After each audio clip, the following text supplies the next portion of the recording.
কোরবানি করুন।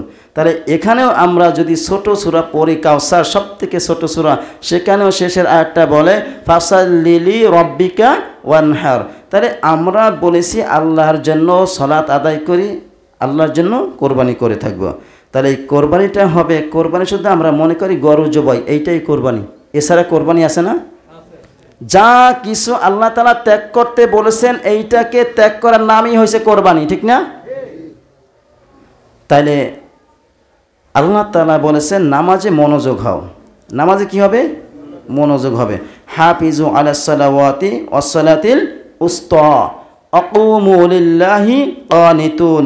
সূরাতুল বাকারা 234 নম্বর আয়াতে আল্লাহ তাআলা বলেছেন হাফিজু আলাস সালাওয়াতি ওয়াস সালাতিল উস্তা, সালাতে মনোযোগ হও, এমন নামাজের মনোযোগ হও যেই নামাজ সমস্ত নামাজের সমন্বয় হয়ে থাকে। এখানে তাফসীর কারক যারা, তারা বিভিন্ন বড় বড় স্কলার, তারা এইখানে আসরের সালাতটাকে বোঝানো হয়েছে, যেহেতু এটা মিডিয়াম মধ্যে একটা পড়েছে, এই নামাজটাকে বোঝানো হয়েছে। অর্থাৎ শুধু আসরের নামাজ নয়, আপনি যত নামাজ পড়েন ফরজ তো বাধ্যতামূলক করতেই হবে, তারপরে অন্য অন্য যে ইবাদতগুলো করেন, আওয়াবিন নামাজ পড়েন, চাশতের নামাজ পড়েন, সালাতুত তাসবিহ নামাজ পড়েন, দুখুলুল মসজিদ বলেন, সালাতুল হাজত বলেন, যা কিছু পড়েন মনোযোগ দিয়ে নামাজ পড়তে হবে, ঠিক না? আমরা যখন কোনো পার্সোনালিটি কথা বলি, খুব গুরুত্বপূর্ণ কথা বলি, যে কথা বলে এবং যে শোনে উভয় খেয়াল থাকে না? বি কেয়ারফুলি, খুব সতর্কভাবে বলে এবং সতর্কভাবে শোনে। যেটা না বুঝি সেটা ভালো করে বোঝার চেষ্টা করি, আর যেটা বুঝাইতে না পারি সেটা একবার নয় রিপিট করে বারে বারে বোঝানো দরকার, ঠিক না? যখন কোনো টিচারে ব্ল্যাকবোর্ডে লেখানোর পরে জিজ্ঞাসা করে মাঝে মাঝে, এটা কি বুঝছো তোমরা, এটা কি তোমরা বুঝছো? তখন কেউ বলে যারা বুঝি না তারা মনে মনে বলে আজ জি বুঝছি, আর যে বুঝে 100 সে বলে জি বুঝছি, হয় না? টিচারে মুখের দিকে তাকাইয়ে বলতে পারবে যে এই আমার ছাত্র বুঝে না, সেই জন্য মুখ থেকে আওয়াজ বের হয় না। আর যে 1 নম্বর বয়, সে যদি বলার সাথে সাথে টাস করে বলে স্যার বুঝছি, ঠিক না? কিন্তু ওই টিচার বিচক্ষণ মানুষ, বি কেয়ারফুলি, সতর্ক থাকে, যদি কেউ বুঝে আর না বুঝে সে রিপিট করে আবার কয়েকবার ওইটা বুঝায় যাতে সমস্ত ছাত্ররা বোঝে, ঠিক না? এখন উদ্দেশ্য হইল এটা, আমরা সালাত আদায় করতেছি, আমরা যদি নামাজে ভুল চুল বলি সেটাও আল্লাহ বুঝে, বোঝেন না? সুন্দর করে পড়ি সেটাও কি আল্লাহ তাআলা বুঝে।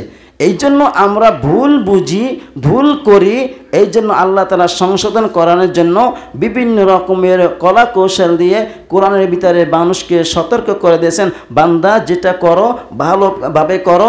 নবীকে পাঠাইছেন, আমার বান্দারা আমাকে ভুলে গিয়েছে, পথ বলা বান্দাদেরকে ডেকে আমার পথে নিয়ে আসো। তুমি ডাকবা, তোমাকে একটা এটা মেসেজ দিয়ে দিলাম, একটা দলিল দিয়ে দিলাম। প্রত্যেক নবীকে একটা দলিল দিয়ে দিয়েছেন, আমাদের নবীকে একটা দলিল দিয়ে দিয়েছেন, সেটা হলো আল কোরআনুল কারীম।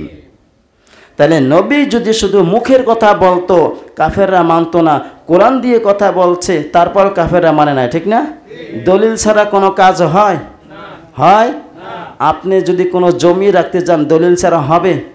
মুখে যদি আপনার আপন বাবা যদি বলে তুই আমাকে 10 লাখ টাকা দে, তোর এই জমিটা লিখে দেব, সন্তান কি বলবে? বাবা ঠিক আছে, টাকাও নেবা জমিও দেবা, মাঝখান থেকে লিখিত লাগবে, বলে না? বলে। তাইলে আমার রব আমাদেরকে যে আহ্বান করেছেন জান্নাত জাহান্নাম যে সত্য, এটা বাস্তব, এটা প্রমাণ করার জন্য আল্লাহ তাআলা নবী রাসূল পাঠিয়েছেন এবং তার সাথে একটা মেসেজ দিয়েছেন, কোরআন দিয়েছেন, ইনজিল দিয়েছেন, তারপরে জাবুর দিয়ে দিয়েছেন, তাওরাত দিয়ে দিয়েছেন না? তারপরও তার উম্মতেরা বিভিন্ন রকমের প্রশ্ন করে বিভ্রান্ত করতে চেষ্টা করেছিল, ঠিক না ভাই? এই জন্য যা কিছু করতে হবে আল্লাহ তাআলা সন্তুষ্টির উদ্দেশ্যে করতে হবে, বুঝে শুনে করতে হবে, ঠিক না? আল্লাহ তাআলা বলে দিয়েছেন ওয়ারাত্তিলিল কুরআনা তারতিলা, ওয়ারাত্তিলিল কুরআনা তারতিলা, যে কোরআন সুন্দর সুন্দর করে বুঝে বুঝে থেমে থেমে তোমরা পাঠ করো, যাতে তোমরা বোঝো আমি রব কি বলছি, কি মেসেজটা দিয়ে দিয়েছি। এইটা যদি না বোঝো তাহলে তোমাদের কীরকম হবে? ওই রকম একটা গাধার মতন হবে। আমার একটা ওস্তাদ একটা ঘটনা বলেছিল, সেটা কি 1 মিনিটে বলি। গাধার কাজ হয়েছে বোঝা বহন করা। কি গাধা কি করে? ল্যাপ্ত সে কি ঘুমায়?